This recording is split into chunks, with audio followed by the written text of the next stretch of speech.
And now we're gonna move into fixing a rear bumper, and this is gonna involve this tool right here. So just gonna plug it in, wait until it heats up somewhere safe, away from anything flammable. And we're gonna use this tool, a regular heat gun, probably 10 bucks at Harbor Freight. Okay, so this is gonna be our second out of 3 methods that I use to fix plastic.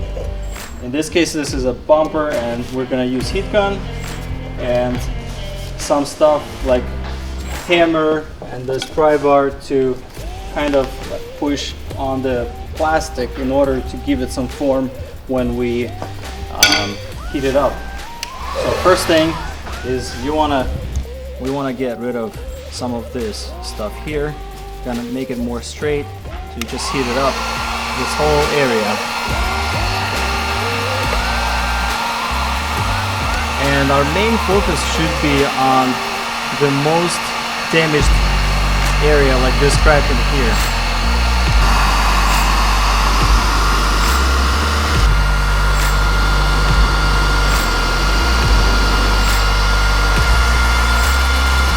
In order for the plastic to be able to be moldable, you need to heat it up really well.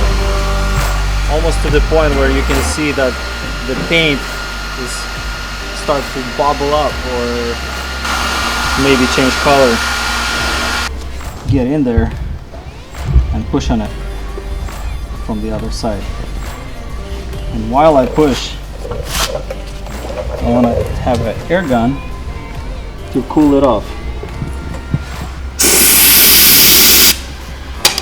I can also work from 2 sides, and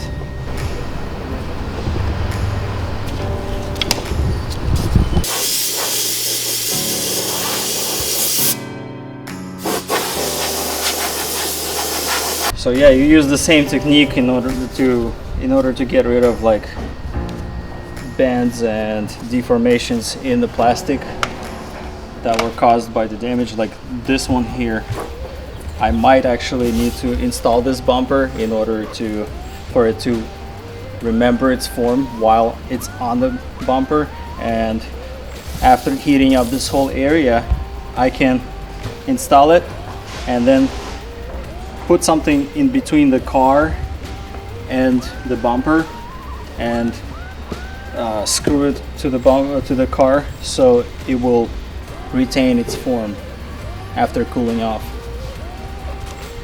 For the sake of this video, I'm not gonna go into like fixing every single thing, but I'm gonna be moving on towards, let's say, fixing this area here instead, and then putting the bumper on the car later on.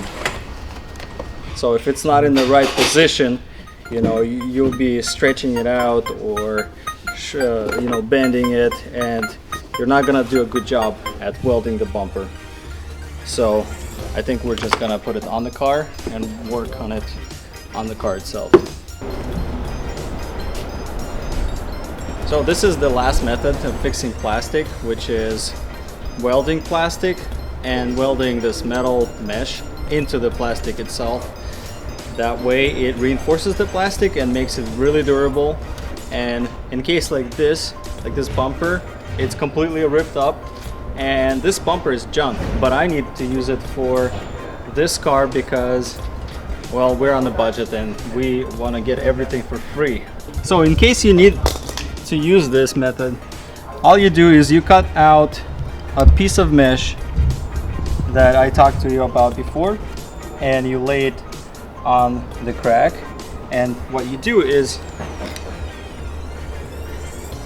with the solder,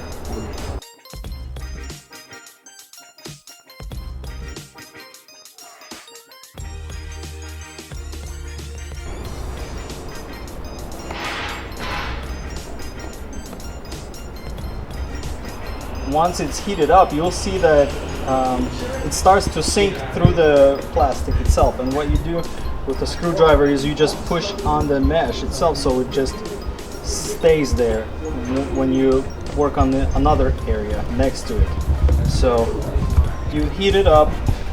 As soon as you see plastic showing that it's melting, you just help it with the screwdriver, put a little bit of force, work around it, and then move on to the next area. So it's best to do this kind of work in a very well ventilated area because of the so much smoke that this thing creates. Another thing is if you have a big crack that's all the way through, you want to hold it with something.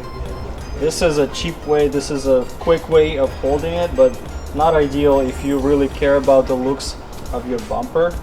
For me, I want this to be just a quick fix versus something that would look really good. This is like not going anywhere. And what I'm planning to do after I'm done with welding from the other side, I'm planning to attach some of the aluminum tape from this side and sand it from the other side and apply some of the epoxy. So once it's done, it's gonna be a really durable fix and it's gonna last me a long time. And I think if somebody hits me from the back during the race, it's not gonna rip in here, it's gonna rip in some other place, but this will survive.